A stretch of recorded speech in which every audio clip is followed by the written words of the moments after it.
cité du méchant sera sur lui. Bible etalisi biso. Elobi ke molimo nyonso ekosala lisumu yango ekokufa. L'âme qui pêche, c'est celle-là qui mourra. C'est-à-dire que Nzambe azomona ke lisumu evandi na kati ya âme. Alors lokola lisumu evandi na kati ya âme,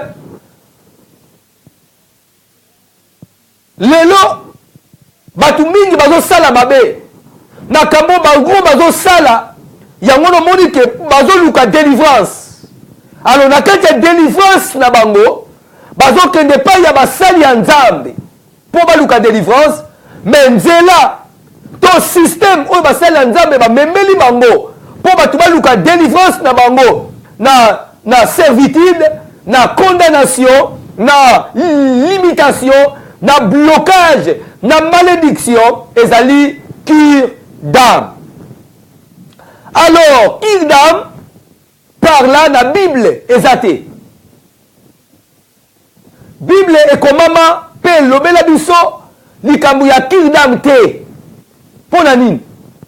Soki totali likambu ya foi na Hébreu chapitre 11 elobela biso ba héros ya foi, ba Abraham, ba Isaac, ba Jacob, ba Sarah, ba Rebecca, ba Samson, ba Job. Alors, ba tout les surtout, baza ba héros ya Bible par rapport ya foi. Alors, na kati ya guérison, Nzamba pesa alakisa biso ba tout bazalaka guéri na kati ya Bible. Neti mwasi alitanga ya makila, paralytique, 38 ans, na kati ya pembeni ya mai ya Bethsaïda, azwaki guérison na ye.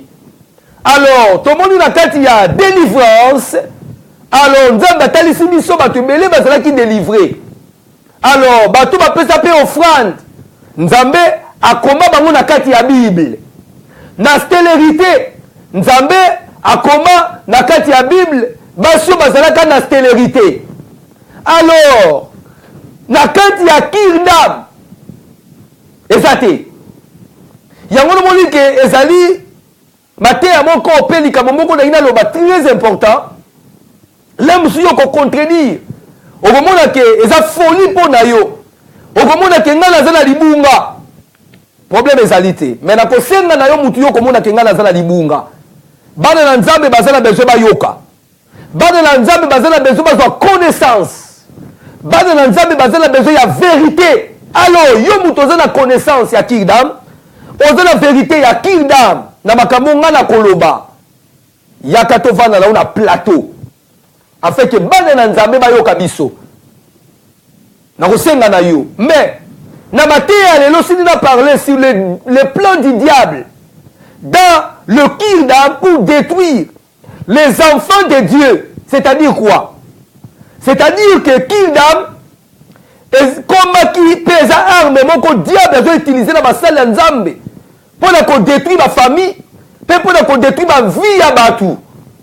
Pour na nini? Cure d'âme eza momoko euti na mutu. C'est-à-dire à côté si yango na kati ya spiritualité parce que makambo Nzambe eza cherté. Mais makambo Nzambe eza esprit.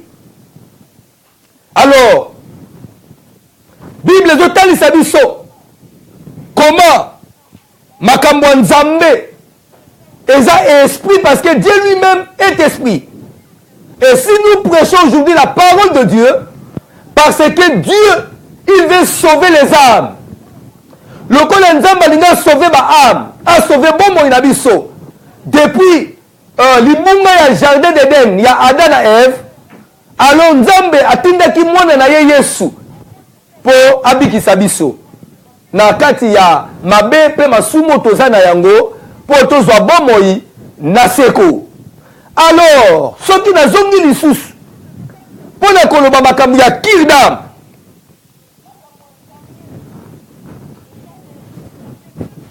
Na makambo ya cure d'âme. Pourquoi cure d'âme? C'est-à-dire, ezalaki na mosali ya Nzambe moko. Ye azalaki directeur ya CNPP. Bolanda ngai wana eza ebandeli ya cure d'âme.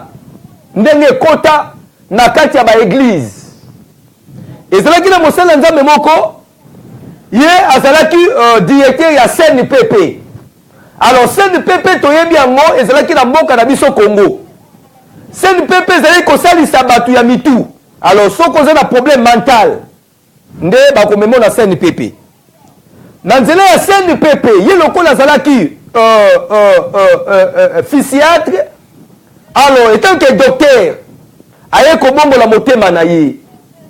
Tango abongoli motema na ye nde esali ke aye comprendre na message na ye azoloba ke ba docteur bazo guérir esprit mais ba docteur bazo guérir corps na bandeli ye azalaki docteur mais abongoli motema akomi koteya liloba la nzambe na message na ye aye comprendre ke ba pasteur na liloba ya nzambe bazo guérir esprit mais ba docteur na kosalisa bato na musala na bango ya médecine bazo guérir nzoto. Or mutu aza composé na 3 parties: âme, corps na esprit. Lokola mutu aza composé na âme, corps na esprit, c'est-à-dire que mutu azozwa soin ya esprit, azozwa corps souhait ya corps par rapport ya ba médecin, mais traitement ya âme bazozwa ngote. Yango la Bible natanga kina ebandeli na Ézéchiel chapitre 18 verset 20 ezoloba l'âme qui pêche c'est celle-là qui mourra. Molimo ekosala lisumu elimu ekosala lisumu yango nde ekokufa. Alors il a compris que il fallait traitement ya âme. Lokola ye azalaki psychiatre, un docteur. Alors psychiatre ayebi ke mutu soki aza na baproblème toyebi yango epi bato oyo bamona bapsychiatre par rapport ya baproblème oyo mutu azalaka nango. Alors bacause oyo eyaka na mutu par rapport ya maladie mentale eza dépression, eza pardon, bacause oyo ememaka mutu na maladie ya dépression eza traumatisme, eza baviole, humiliation, torture, badéception, biloko wana nyonso tu. Alors ememaka mutu na kati ya traumatisme. Alors ye a comprenait que tant que docteur, c'est-à-dire pardon, mutu soki aye na cabinet na ye akosala ke atraite mutu wana na maladie ya mutu, fo abimisa mutu makambo eza na motema na ye, atuna mutu bakestion par rapport ya vie na ye, ya batorture, ya baviole, ya humiliation, ya badéception, c'est-à-dire makambo ya eza nango oyo eza na bomoi na ye, parce que mutu toloba ke aza na 2 parties. Partie ya liboso eza partie ya mutu par rapport ya cerveau. Alors na kati ya cerveau toza na biloko mibale, toza na inconscient et puis toza na conscient. Alors tangu déjà mutu batortura ye, mutu baviola ye, mutu bahumilia ye, azwa déception moko boye, makambo wana ekendaka na subconscient. Alors ntango makambo wana ekenda na subconscient nde esalaka ke mutu sikoyo na kati ya baproblème wana oyo eyaka na subconscient ntango emataka na cerveau. Alors mutu soki akoli makambo wana ewimeli epa na ye elongoka na subconscience eye na conscience. Alors ntango mutu akomaka na conscience nde mutu ayebaka kojuge makambo. pour y pas naïe, pour permettre que Moutou a comme na dépression. Alors le pasteur on a qui fisiatre ne sali que na église abani ko benga batu et permettre que makambo bazana ngo na bavina bango babanda ko yebisa ye pour permettre que abana ko bondela pona bango mais na terme ya fisiatrie alors babenga kango kingdom lokola babenga kango kingdom na terme ya fisiatrie ye lokola za fisiatre alors mutu akende pa na ye abana ko bimisa makambo eze pa na ye pour permettre que ndenge mutu aza traumatisé mutu oyo azwa aza violé mutu oyo aza na torture na ba déception pour akoma na dépression te alors il faut un traitement moko boye alors avant un traitement il faut pas poser ma question alors na ba question wana nde babengi yango kingdom mais na Bible par là kingdom ezate kombo kingdom ezate verset moko pe ya kingdom ezate alors on a kei na introduction na ngapo to mona côté wapi kingdom euti ekoti na makambo ya nzambe pour permettre que lelo batu mususu ba adopter yango alors nina lo baboyi le pasteur comme il avait son église na lobi na zo azala ki directeur ya CNPP batu tout bayebi mais na nina tanga kombote pour sa confusion alors na yebe pour na kotanga ba kombote alors sikoyo to moni que le pasteur même akufa pasteur on a kufa que son âme nzamba mona yango alors na sima ne combat spirituel eye tangu combat spirituel eye et adopter système wana na message ya combat spirituel c'est-à-dire na combat spirituel tangu eye na Congo na Zaïre alors na message ya servitude ya condamnation ya blocage ya limitation ememi batu na système wana c'est-à-dire mutu fo aloba bamakambo na ye pour permettre ke bayeba oyo ezotungisa ye mpo babondela mpo na ye andanga bien yango namoni ke baeglise nyonso tu malgré tozoloba tete eza baeglise réveil tendance ya combat spirituel tendance ya prière pour la commande de la blocage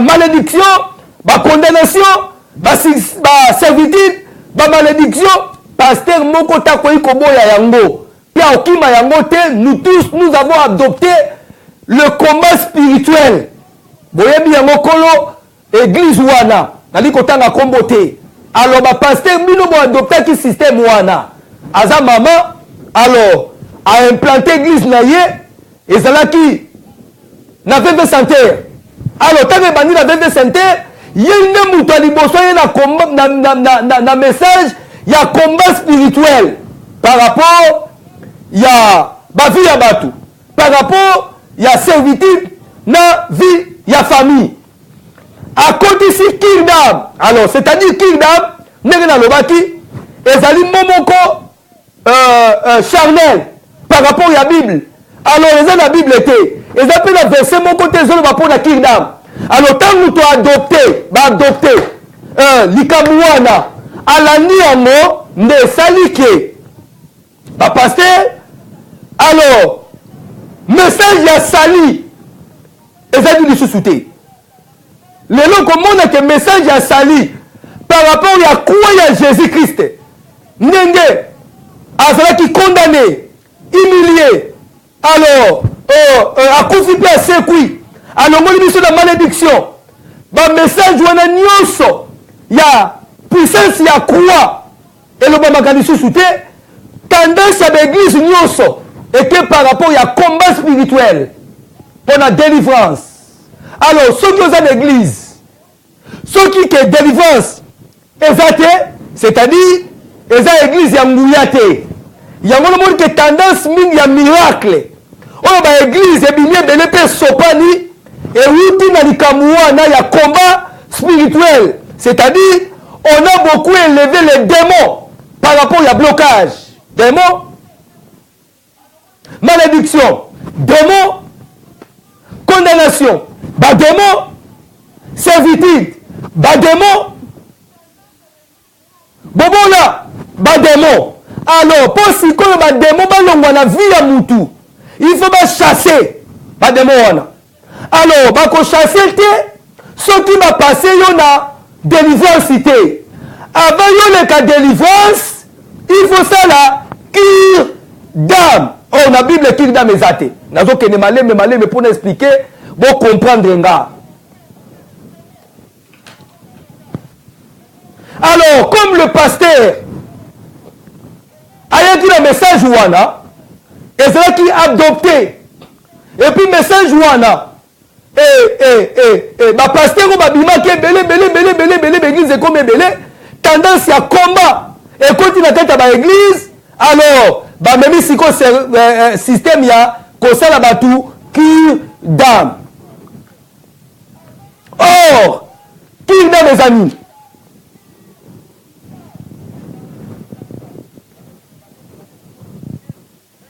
Alors, on a fait que cure d'âme, ezalaki eloko eutaki esalamaka mingi na baphysiatre kingdom esalamaka mingi na baphysiatre ndenge nalobaki ke moto aza na maladi alors pour éviter traumatisme éviter dépression alors bakomona ke moto aza traumatisé moto oyo baviola ye moto oyo aza na badéception moto oyo aza violé, aza na makambo ebele ba torture nyonso tu wana alors baphysiatre nde baomema likambo na mpona koede mutu mpona maladi ya dépression abimisa makambo eza na motema na ye mpo azala libre bato oyo bakutana na baphysiatre bayebi makambo wana. Alors un physiologue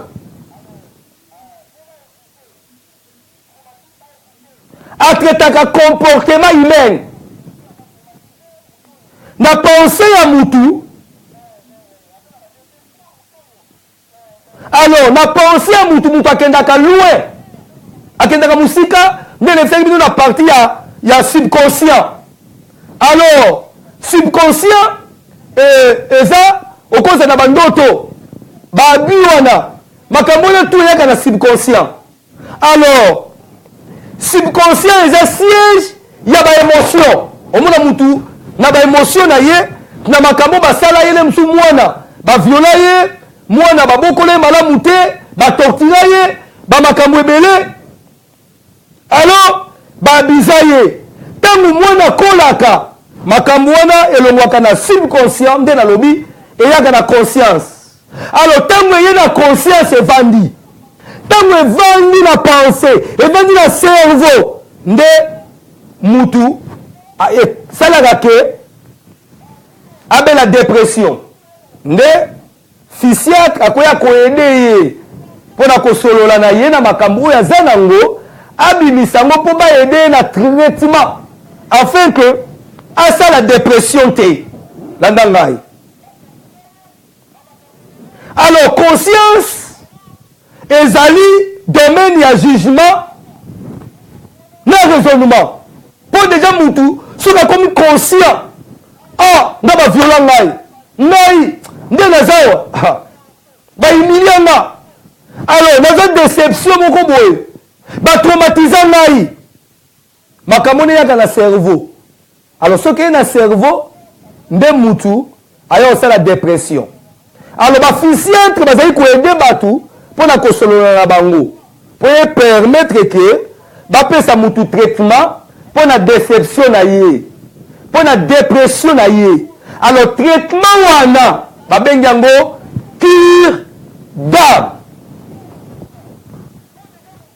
Traitement babengi yango cure d'âme.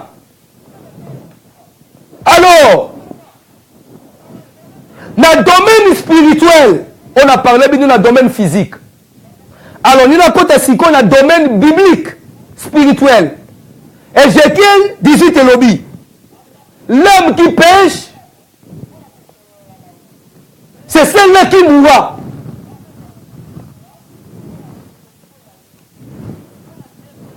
Nous avons parlé na âme. Na ebandeli ndenge na lobaki ke mutu abandaki kingdom en tant que pasteur, mais psychiatre. Alors, il y a un enseignement que docteur a soigné. Nzoto, pasteur a soigné.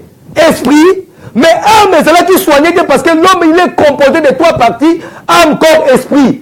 Mais pour aider Batou, par rapport, il y a âme. Na makambo bazana ngo basala. On est vendre le col à ma soum. Alors, il faut moutoyer pas naïe.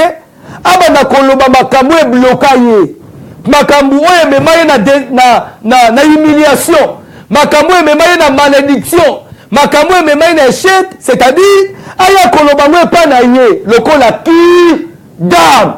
Oh, ba pasteur bazo sala lelo. Oh, makambo wana ezala ki nzela au diable. La namba. Alingaki qui a détruit mal en Nzambe. Pourquoi? Les autres ont dit Kingdom, n'a pas pasteur. Et Pessi Batou est belé. Keba li nasu sous makambo Nzambe te. Batou baza la découragé.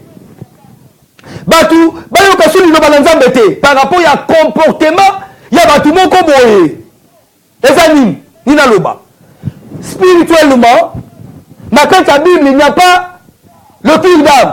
Il y a la confession. Alors, on va parler deux versets. On va parler sur la confession. On et puis cette image que Batouba est pas dans la pasteur pour lui permettre. C'est le kingdom. Le makamuna bango. Oh, kingdom. Et c'est pour la Batouyo. Zone la dépression. Ou bien la dépression.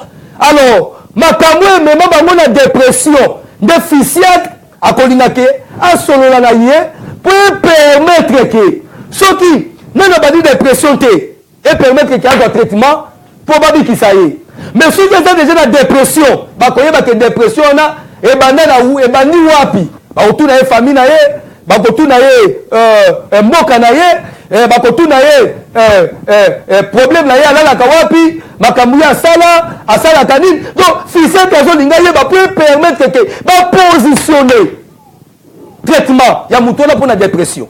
Alors système wana adoption wana et na ba église dans la ba pasteur par rapport il y a message il y a combat spirituel. Oh dans la Bible banda jeunesse ti apocalypse kingdom ezate. Alors pasteur oyo azo contredire nga oyo azomona ke makambo nazoloba eza yango te. Tala soki olobi yango libanda osumuki, soki otongi na makambo oyo osumuki parce que bana na Nzambe ndenge bazawa baosouffrir mitema ebukani parce que bakingdamo bango basala epai na biso bapaster mingi baso badéception.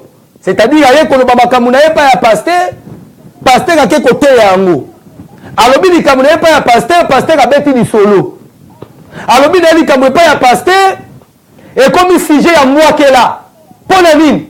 Parce que likambo wana eza na kati ya bonzambe te. Alors mpo na nini? nakoexplike yango très bien paster.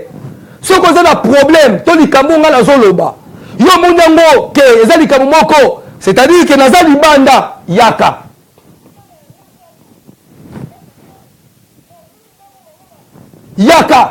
tovanda na la plateau oexplike kingdom oyo osala bato. Mais mon kingdom na Bible eza te. Il y a la confession. Pourquoi la confession? Alors na oloba boy Proverbe 28 yoka 13 elobi boy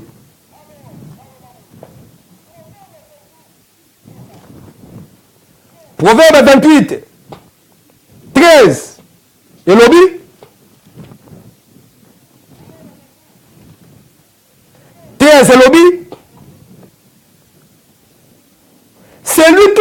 ses transgressions ne prospère point. Mais celui qui les avoue et les délaisse obtient miséricorde. Nabandeli. Celui qui cache ses transgressions ne prospère point. Mais celui qui les avoue et les délaisse obtient miséricorde. Yoka. Balobi ke oya kobomba masumu na ye.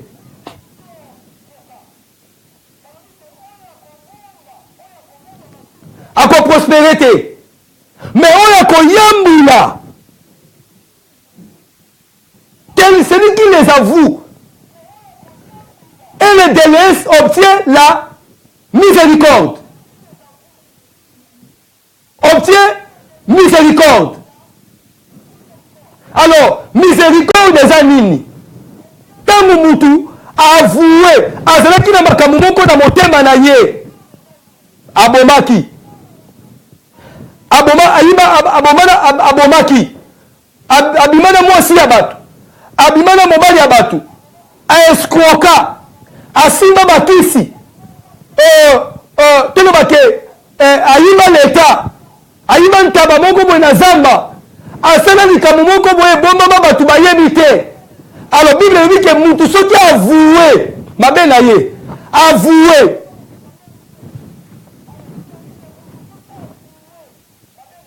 Ako zua. Bako sala ye mawa. Il obtient miséricorde.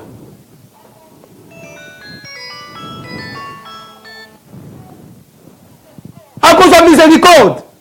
Alors, dans la Bible, mot miséricorde, yokanga. C'est-à-dire, moutoyaka kwa avoué. Ndenge, batubayaka kwa avoué par rapport à kingdom. Tozo la verset mibale.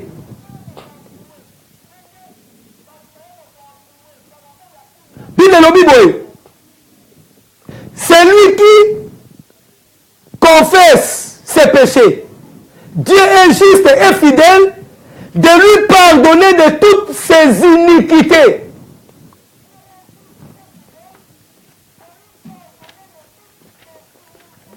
Premier Jean. Et le Bible.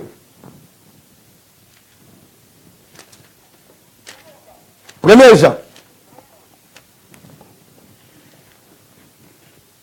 Premier Jean chapitre 1 verset 9. Et le Bible. C'est lui.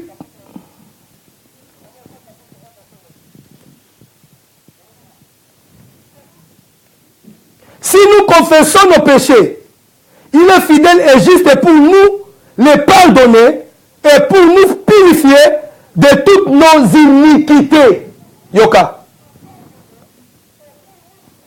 Si nous confessons nos péchés, il est fidèle et juste pour nous les pardonner et pour nous purifier de toutes nos iniquités. Bible lobi. Soki tokoyambula masumu na biso.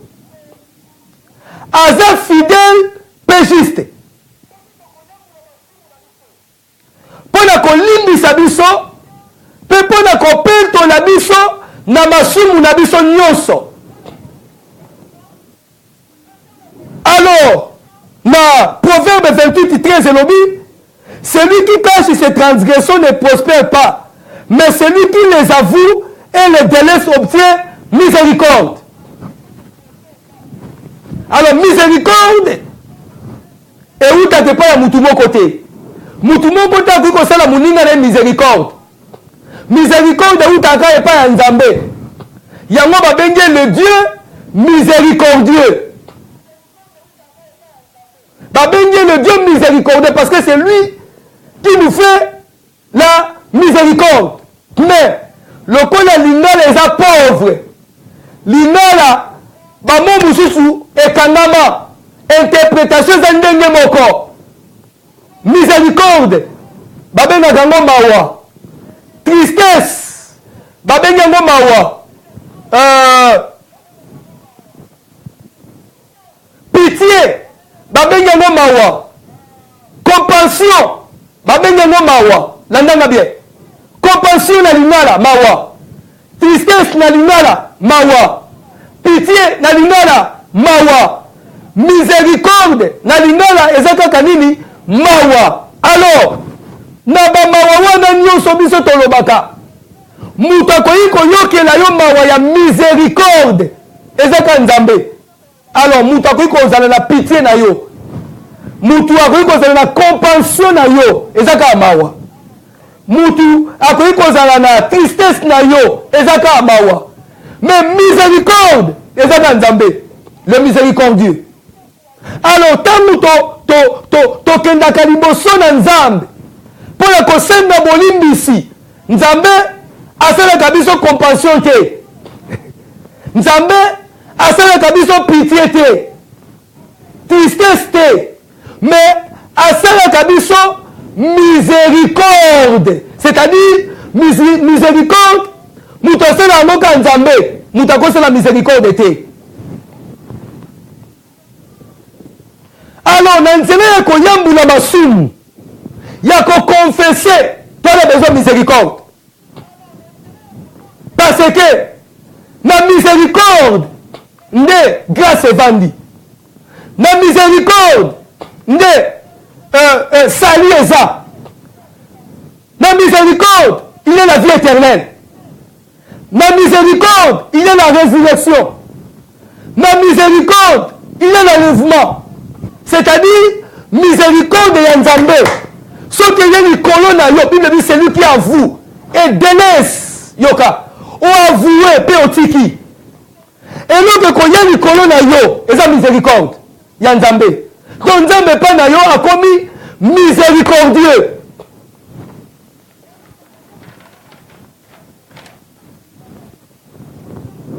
C'est pour cela la Bible dit il est riche en bonté là à la colère.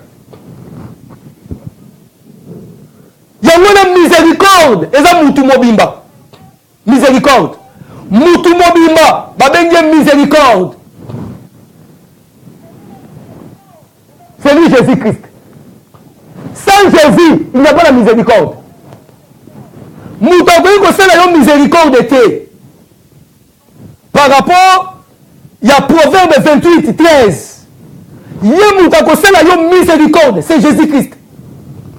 Et deuxièmement, dans le deuxième verset, si nous confessons nos péchés, il est juste et fidèle de nous pardonner et de nous purifier de toutes nos iniquités. C'est-à-dire, celui qui pardonne toute iniquité, c'est Jésus-Christ. Bible. Tous sont péchés, ils sont privés de la gloire de Dieu.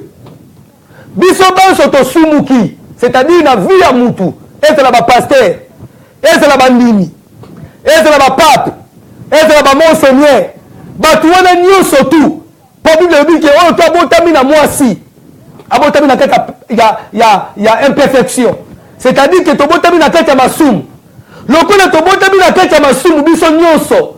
Muto ya biso tokokinde ne pa na ye ayambula bine pa na ye po alimbisa masumu na biso ezaka Yesu. Yesu nde mutu alimbisaka. Ye mutu asalaka miséricorde na vie ya mutu. Moninga na yo moto akoki kosala yo miséricorde te. C'est-à-dire moninga na yo moto akoki kolimbisa masumu na yo te. Yango nomoni ke na système ya kingdom ndenge ko permettre que mutu ya koyambula masumu na ye aya koloba mabe na ye pa ya mutu. Eza système au diable alosala mpona kodétruire la vie ya bato. Alors nazobisa frère moko na pokwa na lelo, nazobisa sœur moko na pokwa na lelo, nazobisa mosali moko na pokwa na lelo, tala biso nyonso tokime pa ya nkolo Yesu masia molimbisi ya masumu na mokili yango na processus ya Proverbe 28. Bible lobi ete banda na ba prophète moko talimbisa masumu ezala ba Eli, ezala ba Élisée, basala ba miracle, ba Eli basala ba miracle, babele na moto. Alors tout le monde prophète mon côté avant Jésus alimbisa masumu wa bato. Jamais mutu alimbisaka masumu ezaka nzambe. Alors tosuki na Jean-Baptiste, Bible dit que Jean-Baptiste quand il baptisait, alors les gens venaient baptiser chez Jean-Baptiste et confesser leurs péchés. Yoka. Alors, tant que tu vas confesser ma somme et pas Jean-Baptiste, Yesu azalaki. Quand Jean-Baptiste est baptisé, Jésus était là. Alors, nous colomons comme Jean-Baptiste. Azo baptiste batu bazo yambula masumu et pas Jean-Baptiste était. Bazo yambula masumu et pas Nzambe. Alors Jean-Baptiste a compris que non, masumu batu bazo limbisa. Batu bazo senga. Po ba limbisa bango. Confession na bango, ezala mutu limbisa kaye moko asaye. Yende mutu aza Père miséricordieux. Yende mutu aza miséricorde. Alors batu tangu baye Jean-Baptiste azo batisa. Atalisi batalobi, voici l'agneau de Dieu, c'est lui qui ôte le péché du monde. Dans d'autres termes, c'est quoi? Alakisi bango le Père miséricordieux. Mutakoyo kabino mawa. Mutakolimisa masumu na bino. Mutu oyo soki boke pa na ye. Ata misumu na yo. Eza munene. Eza na grandeur moko. Oyo ekomami na kati ya les 10 commandements. Tala ye. Aolimbisa. Ezala ekobo. Oboma. Kindoki. Lukuta. Kofinga. Kochola. Tanda, lolendo, kosopa bazem, désobéissance, incrédulité, infidélité, insoumission. Tala, makamouana. Et c'est le niveau à Jésus. Et le niveau à pasteur T. Alors, comment on est là? Ceux qui n'ont pas de matériaux parce que, qui dame, et même mis ma tubélie la tête également. Et même mis, bah, pasteur de Béné pour contrôler, bah, vie, il y a pas de l'ensemble. Or, qui dame, ndenge nalobaki na ebandeli eza confession oyo esengelaki mutu akende nango liboso na Nzambe parce que dans la Bible le mot kingdom n'existe pas, ça n'existe pas. Et un verset qui nous parle de la kingdom ezate oyo aza nango aya nango yango nalobi ke pasteur wako contredire nga aya awa na plateau nga na ye tovanda aexplike bana na Nzambe verset ya kingdom aexplike bana na Nzambe mutu asala kingdom na kati ya Bible nga nazala convaincu. Ceux qui n'ont pas d'erreur, na bongo na motema nanga. Yangona dimanche, na 20h, dimanche ozoya, lobité, ozoya. Ayato ne kanaye na air de la vérité et pas les kanga. Bayo kabiso.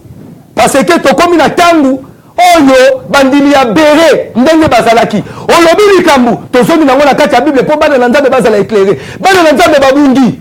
Bana na Nzambe balembi. Bana na Nzambe batukami na nini na makambo biso tozoteya na makambo biso mitu, c'est-à-dire son tabi mutu ya Jésus-Christ était tant que la tête de l'église, mais mitu c'est-à-dire makambi babebisi makambo tobebisi. Alors manipulation c'est la mimi na kingdom, déception et c'est la mimi na kingdom. Yango na komona mutu soka sali kingdom na sima ya kingdom mutu yambuli masumu na ye epa ya muninga na ye moto après ya koyambula masumu epa muninga na ye moto ya koyebisa makamu na ye epa muninga na ye mutu alors ekomi ke non po yo sele kingdom na yo o sele libondeli o bakobondela yo par rapport ya makambo yo sala ekobo kindumba lokuta osoba bazemi obima na mobali ya bato obima na mwasi ya bato oyibaka motuka ya bato okendaka na ndako banganga makambo na nyonso soki babondeli mpo na yo soit disant délivrance alors pesa action de grâce yo mutu outi koyambula bayebiso bakisa enveloppe ya action de grâce eza baventure. Mon frère, nous devons retourner à la parole. C'est le moment de retourner à la parole, ma sœur. Il faut se repentir yo muto sala makambo. Okende pa ya mutu moko boye. Okende komona ndanga moko boye. O so disant ndanga ya Nzambe. Soit disant apôtre moko boye. Soit disant bishop moko boye. Po ozalaki na confiance na ye. Ayebisaki makambo ya kingdom. Alors, yo kepa na yo yebisi ye makambo na yo papa bamusu balela asali kingdom na ye makambo asalaki nango alobaki yango epa mosali ya nzambe. Mosali ya nzambe amemi yango soi-disant mosali ya nzambe amemi yango na Afrique. Soki avanaka na Londres amemi yango na Belgique, na France, na Italie. Soki avanaka na France akende yango na Kisasa. Partout akende koteya azopesa exemple ya kingdom oyo yebisaki ye oyo ezalaki nkuku. Donc bino mibale na secret ke mama papa makambo yo ozoloba na koyebisa mutu te. Mais okomona ke na mateya na ye quelque part oyoka mwasi moko bo na église na nga asalaka likambo moko songolo nzambe ekuta memaka ye. Alors okomona ne msu na kingdom yo na kingdom na yoka kosali azobisa yo mama likambo eza likambo moko munene. Il faut luka moyen o témoigner munene ya nzambe. Likambo munene ya nzambe wana eza te. Likambo ezali ke nga na sumuki. Alors na besoin ya mawa ya nzambe. La Bible me dit ceci, celui qui avoue et délaisse, il obtient la miséricorde. Na besoin ya mawa ya nzambe na vie na nga. Na besoin ya mawa ya nzambe ya libala na nga. Ya ekamboli na nga. Ya bazemi na sopa. Ya moyibi na yibaki. Lokuta na bukaki. Makambo nga na sala. Nabengisaka muninga na ngai. Nakabelaka ye mobali. Nzoka ndenge azali koanvie mobali wana. Nalukelaka ye mobali. Nzoka ndenge nabima na mobali wana. Nakendaka pa muninga na mobali. Tango akendaka mosala nga nabimaka na mwasi na ye. Makambo wana na motema na yo ozoluka mawa. Muta osalo mawa ezaka nzambe. Personne ne peut te faire la miséricorde. Non, pitié. Je peux avoir pitié de toi. Je peux avoir la compassion d'un homme. Je peux avoir la tristesse. Parce que nous sommes dans l'union de la mawa. Mais mawa eleki mawa nyonso eza miséricorde. Nzambe comme ta sala ango. Jean-Baptiste attend ici. Alors bien, voici l'agneau de Dieu. C'est lui qui ôte le péché de ce monde. C'est la seule personne qui peut ôter, qui peut pardonner, et purifier, sanctifier. C'est Jésus-Christ de Nazareth. Que ce soit ma soumunayo. Eza mutane. Baye na mwasi ya Yakobo. Liboso ya Yesu. Banete nkolo tela mwasi oyo. Ekomami na loi ya Moïse. Oya kosala Yakobo. Il faut tout bambe na mabanga. Effectivement, mwasi oyo nazalaki na lisumu ya Yakobo. Aokende wapi? Aolelela nani? Mais akutani na miséricorde. Akutani na le Dieu miséricordieux. Miséricordieux teli batu nyonso. Mutu na mutu azalaki na likambo na ye. Soki moyibi, soki zuwa, soki kindumba, soki banyongo, soki likambo songolo. Miséricorde bandi kokoma na mabele. Lokola mutu awutaki na mabele bandi kokoma. Abandi kolakisa bango ke nzoto oyo mabe evandi. Na kati na bino bamiyidi bazali. Abandi kokoma. Na kati na bino bandoki bazali.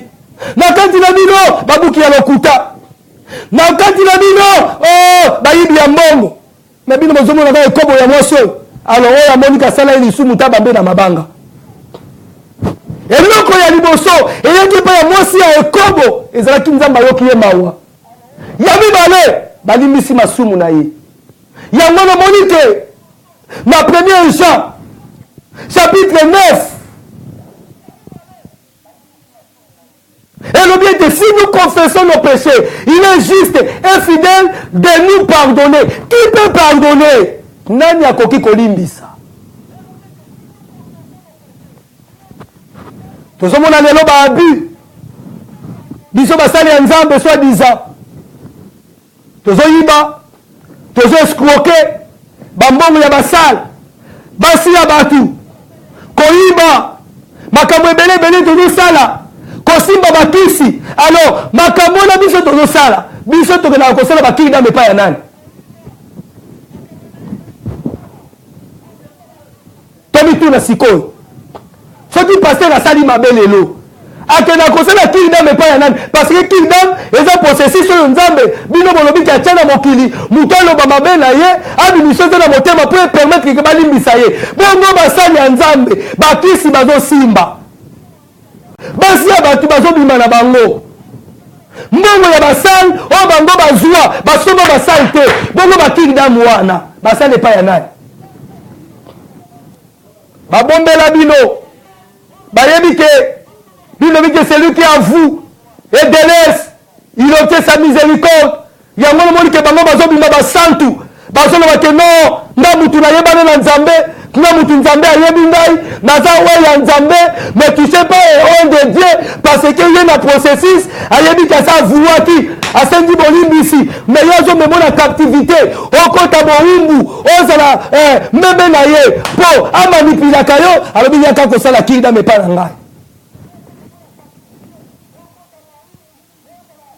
Alors soki déjà mutu moko bo ayebi makambo na yo obima na mobali ya camarade na yo obima na papa na yo yo mobali obima na mama na bino obima na bandeko no ya basi osopa bazemi oyiba mbongo ya moninga ozwa bakisi osala makambo moko oyo eleki degré meme ata ye moko asala yango te baser mon frère akobanda kokontrole yo epuis ntango bakoloba makambo ya mbongo na kati ya église misu na ye eza epai na yo ke ser tu dois contribuer parce que ayebi ke yo oza mutu moko déjà osala makambo ya minene ngai nayebi alors yo fo bina opesa omona mpe akotelemisa mpe soko orésiste mbongo eza tomonaka ser marie-jeanne lève toi parce que tu dois contribuer parmi bato baopesa ba 100 livres parmi bato baopesa ba 250 livres komo na ye botya na kati oyebi poche na ngai te oyebi ndenge nazwelaka te alors ozotya kombo na nga mpo nini ngai fo napesaka 250 livres yo lobi ekomi likambo ya makasi surtout baser ser nous devons nous repentir mes sœurs tosenga bolimbisi parce que tokende epai ya bato tubela basalaka epai ya mutu te soi-disant kingdom mais on confesse le péché. La Bible me dit si nous confessons nos péchés il est juste qui est juste pour nous pardonner c'est Jésus-Christ mais yo tiki Jésus ke epai ya mutu aza na masumu lokola yo mutu bakojuge mpe bakokondane ye alors yo ozomona ke mutu oyo aza basantu mosantu mama toza basantu te toza bato lokola bino mais na élection ya nzambe mpo yesu azoloba ke bobondela epai ya nkolo elanga atinda basali na kati elanga alors na élection ya nzambe aponi mutu moko boye azwi ye mpo na édification na perfectionnement na nzela ya liloba. Alors mutu mpe akoki koyambula te soki ayoki liloba na nzambe te jamais esalamaka te mutu akoki koyambula te soki ayoki liloba te mpo na nini Hébreu 4:12 yoka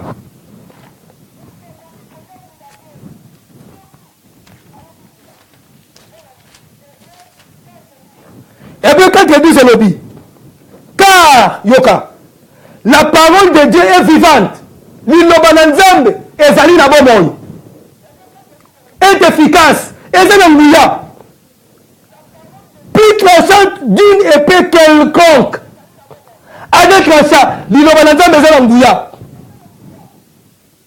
mpe eza na bomoi ezali lokola mbeli ya mino mibale ndenge biblia ezoloba pénétrant jusqu'à partager l'âme et l'esprit Jonctuelle et morale, elle juge les sentiments et les pensées du cœur. Liloba mweyaka ekoti na motema eke na bapense na yo oyo makambo yo sala moto ayebi te alors lokola liloba wana Jean révélé alobi qu'au commencement était la parole. La parole était avec Dieu et la parole était Dieu. C'est-à-dire, comme la parole est Dieu, Nzambe azalaka na limite te. Nzambe akotaka esika moto akotaka te. C'est-à-dire moto asukaka, mais Nzambe asukaka te. oyo eza na motema na yo bato bakoyeba te me nzambe ayebi oyo eza na makanisi na yo ozokanisa mutu bato bazomona te me nzambe azomona alors yango babike ntango liloba eyaka eza nzambe ekoti na motema ekendaka kojuge makambo eza na pense na yo oyo osala ekobo kindumba lokuta kofunda kochola ovandi ozoyoka liloba ebele ya bato baza wana me ntango bazoteya likambo wana bazoteya ezoya bit ezoya droitement na kati ya makanisi na kati ya motema na yo koyebisa ote likambo wana ezali mpo na yo yango bible ebi ke c'est le Saint-Esprit qui convainc ntango Saint-Esprit ekoconvaincre yo oke sikoyo liboso ya nzambe mpo na kosenga sikoyo mawa ya nzambe alors mpo zwa mawa ya nzambe il faut confesse babengi yango kotumbela eza kingdom te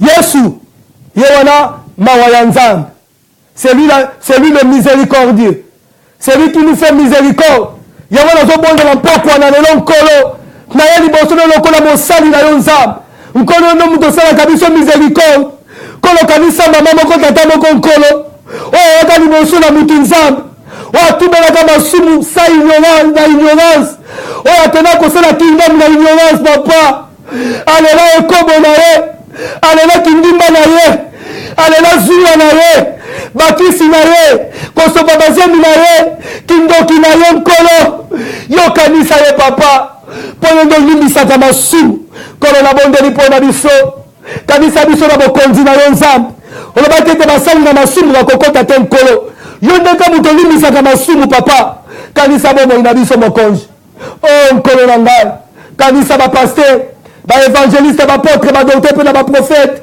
nkolo daniel alelelaki yo nkolo mpo na bana ya israele alobaki ete nkolo yoyokaka losambo mpe olimbisaka masumu na bato nkolo papa limbisa masumu ya mboka na ngai limbisa basali ya mboka na ngai nzambe oyo nyonso nkolo bamemaki peple no na egarema o nkolo mpona tubela ya masumu nzambe ezala bandimi nzambe o nkolo batata bamama bana mike mpe bakolo seigneur o nkolo na ngai kanisa nkolo papa na nkembo nkolo na nguya bandimi nyonso nzambe oyo baza bamemi ya pepo bamemi ya train oyo nkolo na ngai bamemi ya bimbiko mpe ya masuwa babomi ya nyama banoni ya bilanga babomi ya mbisi bana na kelasi mpe balakisi bahomme d'affaires bacommerçant basalilete mpe na bakompani mapinga na basoda mindanga nzambe bana na kelasi basali na yo nzambe moko na moko papa kese aza profession na ye na masumu tosalaki nzambe yoka na likolo nkolo lokola salomo abelelaki yo alabi soki bakoya na ndako yo nzambe oyo nga natongi na kombo na yo soki bakolela nzambe soki bakobondela yokambela bango na likolo mpe limbisa bango nzambe na yo lokola mosali na yo seigneur olobaki ete tous sont péchés ils sont privés de la gloire de Dieu Père mais tozokeya gloire nzambe mais toza privé na yango nkolo na nzela ya mabe limbisa ya papa. Je suis venu confesser, Seigneur, nos péchés. Seigneur, pardonne-nous.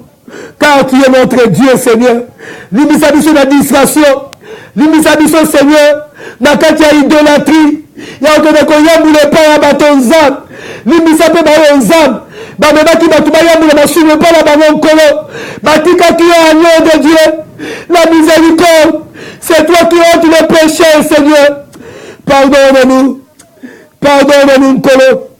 Tolingi tomona yo. Tolingi tomona yo nkolo. Nkolo limbisa. Limbisa nzambe. Papa bozito ya masumu. Nani akoki komema. Yo ndo la kete venez à moi, vous tous qui fatigués, chargés. Je vous donnerai du repos. Seigneur, le repos nous appartient. Mais le travail t'appartient, Seigneur. Mais il n'y a pas de repos, Seigneur. Il n'y a pas de repos, Seigneur, dans nos vies. Parce que le Seigneur de gloire nous t'a abandonné. Totiki yo nzambe. Totiki yo Yesu Masiya. Molimisi na masumu. Toke ko senga molimisi. Toke ko yambula masumu papa. Epai ya bato. Yo vono vana loboko na tata na mobali. Oza ko intercéder pour la biso nkolo. Yo kamela biso papa. tika osunga biso na nzela ya mbeka na yo onataki ekoti na nzube sete na maboko mpe na makolo likonga na se na mopanzi babelisaka yo vinaigre nkolo elamba na yo babengeli nango karte seigneur otangami moto ya masumu na kati ya masumuki seigneur ozalaki milie mpo biso tozala eleve epe condamné nkolo tozala libere seigneur il est écrit maudit quiconque épandit au bois yo ndo osalaka makambo nyonso na ekulusu papa alimbisa biso yo ndo okangolaka yo nde nkolo olimbisaka nkolo o mokonzi yokela biso mawa tozongi epai na yo na nzela ya ekulusu nkolo olimbisa ngai mowumbu na yo soki na nzela ya kingdom nasala nzambe napengwaki nkolo na ngai limbisa ngai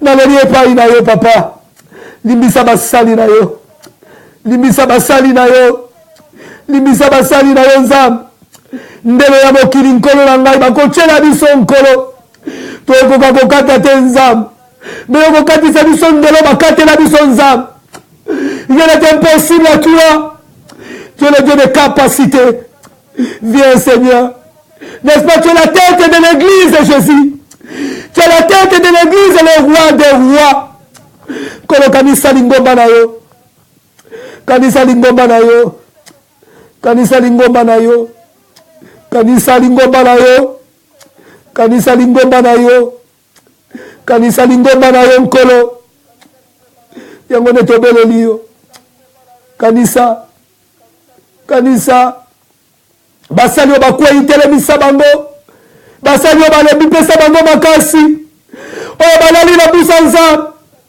oyo basumuki limbisa bango mokonzi kaka yo ndo lobaki na ekulusu tata limbisa bango bayebi nini bazali kosala te yo ndo ozala makoki ya kolimbisa yo ndo efasaka na makila na yo ntango efasaka moto akotanga aza te nzambe ekritile nyonso ya mokili tokotanga oyo ekomami na bik rouge nzambe ekotangama oyo ekomami na bik noir bik ble veseno bik ble ekotangama nkolo me nzambe mokonzi ekomami na kati ya masumu makila na yo nde efasaka Seigneur effacé il est écrit tu es juste fidèle de nous pardonner et de nous purifier de toutes nos iniquités Seigneur mais voici devant toi nabeleli yo nkolo merci nabondeli na kombo na Yesu nabondeli na kombo na Yesu nabondeli na kombo na Yesu merci nkolo merci merci merci silisi mateya na ngai eza pasi mais yo komona ke makambo peut-être nga nazoloba leo mosusu nazoloba d'une façon ke natuka basali ya nzambe mais procédure tokendaki nango ya bato bayepa na biso po epermettre ke bazwa bolimbisi ya masumu tobondela mpona bango nzambe akangola mutu akangolaka eza nzambe bongo biso bato tozosala bango bakingdom mpo masumu na bango elimbisama bongo biso ntango tozosala masumu etake basali ya nzambe kingdom na biso tozosala epa ya nani kingdom na biso tokende kolela epa ya nani alors bible dit que celui qui a vous de l'Est il obtient la miséricorde omona le msu pasteur yo mikomisi nzambe to mikomisa banzambe te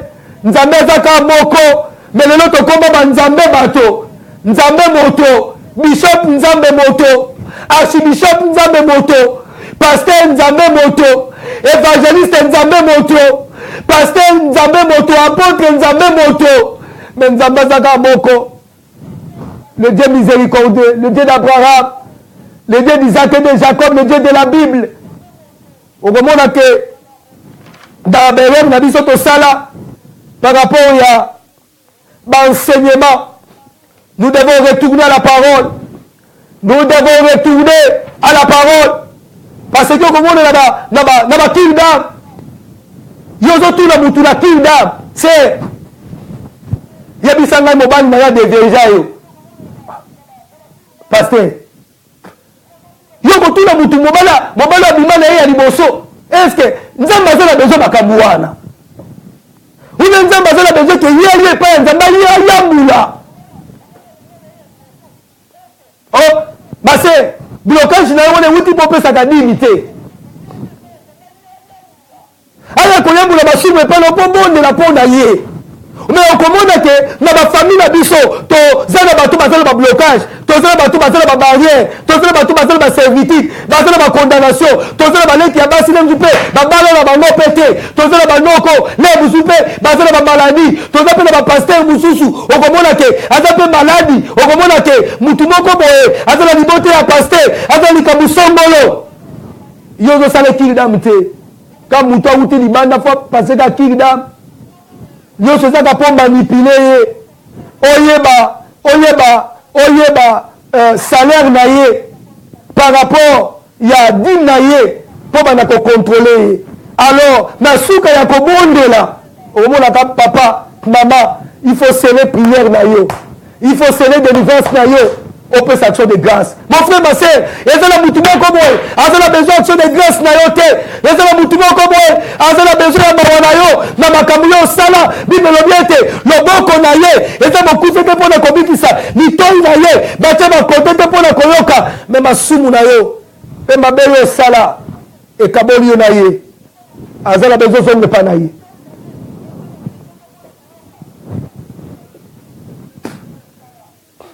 okomona pele mosu mutu aye epa na yo mpo asala kingdom ozokotisa ye jeune ma sœur mon frère okota jeune à 7 jours après délivrance il faut kota lisusu jeune abedele ko meshaka mpe sadrak nzambe alimbisa bango nzambe abimisa bango na kati ya moto mokolo moko te nzambe asenga bango action de grâce mokolo moko te daniel na libulu ya bankosi nzambe abimisi ye abikisa libi ya daniel il faut pesanga action de grâce mokolo moko te lazare oyo babimisaki na kati ya nkunda oyo akufaki mpe asekwi na nzela lisekwa bato betani bakambwe yesu aloba na lazare te lazare okopesa action de grâce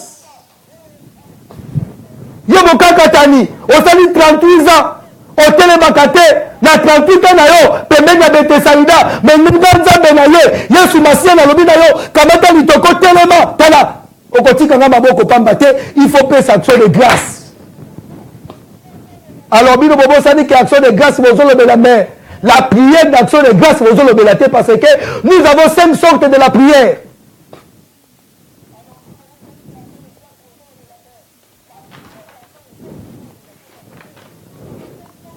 nous avons la prière de l'intercession, nous avons la prière d'action de grâce, nous avons la prière de requête, nous avons la prière de supplication, nous avons la prière de l'adoration. Mais la seule sorte de la prière, bozo le belate papa, bozo le belate maman par rapport moninga mosali, il y a prière et action de grâce. Yesu pour multiplier, batubalia, mbisi na mapa. Asalaki intercession te, asalaki requête te, supplication te, adoration te, mais il a fait la prière d'action de grâce.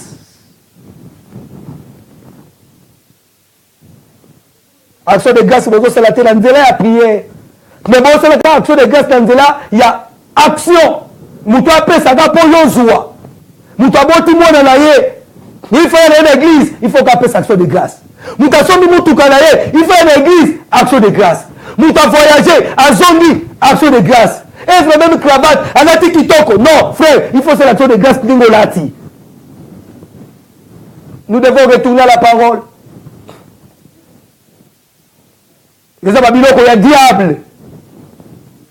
Les ababiloko satana yaki nango na kati ya message pour la kobundisa batu na message ya sali pour la vie éternelle.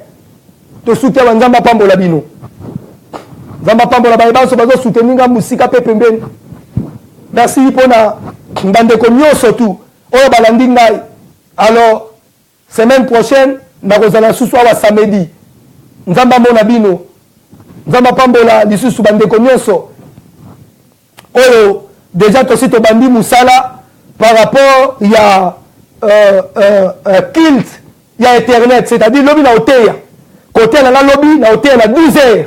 Ce que côté na internet na Facebook na là pasteur Jérémy Bansuela mbala moko soki toza na obami okolandanga mbala moko okolandanga tokota na kilt pour mikolo toko parler makambo minene nous devons dévoiler alors nakanisi semaine okuna nako parler sur les femmes de nuit et le mari de nuit nakati ya Bible femme de nuit na mari de nuit ezalaka te et comment m'appeler verset moko te ezoloba mari de nuit na femme de nuit ndenge moko tokotisa kingdom ndenge tokotisa mari de nuit na femme de nuit. Il n'y en a pas de femme de nuit et le mari de nuit dans la Bible.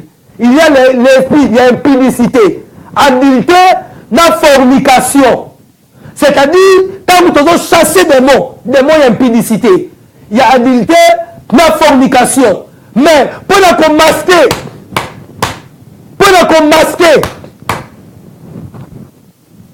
délivrance il y a moutou. On a chassé mari de nuit. On a chassé femme de nuit. Ah, papa, bon, il y a jour. Azalaka te. Alors, nous sommes tous à Maloba. Pe makambo biso to côté ça ba porte ba te yango te. Bantoma ba te ya te. La Bible dit que nous sommes édifiés sur le fondement des apôtres et des prophètes. Jésus et le Père angulaire. Nous avons pas la bino, apambola mama Rina. Boko na ba palio yebi mama. Kona mona yazala na yo, apambola mama Natacha na papa Eva. Azala na bino, kola mona bino, nkola za na zinduka na mama Lola na Manchester, apambola bino, apambola pe bandeko nyonso na yebi pe na yebi te. Oyo ngala portaka na mutema na ngai. Kola mona Ilumbe na mama Vero, nkola za na bina sunga, apambola bino mingi, na yebi ete bandeko baza ebele trop ma ebele mais nkola mona bino to okutana semaine prochaine pour te parler sur likambo. Yo pasteur, motei na makambo na lobi. Ezate obenanga, kobenanga te. Mais yaka na plateau. Ndenge nazoteya bo nazoteya pour ba pasteur tete mais bana na Nzambe ba comprendre be erreur na biso. Mais soki omoni ke ngala za na libunga. Yaka. Donc astivieza. Yaka to vanda. Expliquez bana na Nzambe ke makambu tata ya lobi aza côté. Verset ya ngoyo ya Kingdom. Chapitre ya ngoyo ya Kingdom. Mutu asala Kingdom la Bible kombo na ye ya ngoyo. Alors, na ye ko contredire ye, lokola alobaki yango toza na ye pembeni, na ye ko contredire ye. Nzambe amona bino. Heure de vérité, bolanda yango lobi na 21. C'est-à-dire dimanche prochain, tokota sous ta kata système, ya retour à la parole. Nzambe amona bino, azala na bino, tokutani semaine prochaine. Bye bye. Nzambe azala na bino. Ya réconciliation place na kambaka Vimanzambe apambola bango pe amona bango asunga bango pe akokisa posa nyoso ya mitema na bango na kanisi thème tolito parler lelo ezali mauvaise information dans l'évangile pour évangile ezaka moko évangile ezami balete mais to moni ba information ya mabe et koti da kati ya liloba na Nzambe si to bi évangile eza parole de Dieu. Et tozomona ndenge makambo ezokendele lelo par rapport ya liloba na Nzambe makambo ezokendele ndenge et longo bamite parce que Bible dit que vous connaîtrez la vérité et la vérité vous affranchira. Mais tozomona lelo rien que bana na Nzambe baza na information exacte ya liloba na Nzambe baza na information ya vérité ya liloba na Nzambe mais bana na Nzambe lelo nakati ba église information ya évangile par rapport à la Bible, ils ont les suscité. Et tout le monde qui batu, ba koti na nenge na bango, kono ba ke baza basali ya Nzambe, kono ba ke no bazote liloba na Nzambe mais na kati na bango, okomona ke liloba ndenge zoteyama, eza ndenge ezalite. Yango na tokotanga na Actes des Apôtres chapitre 3 verset 1 à 10, mauvaise information. Kolo soki batokotuna ngolu pe bolingono ezali wapi?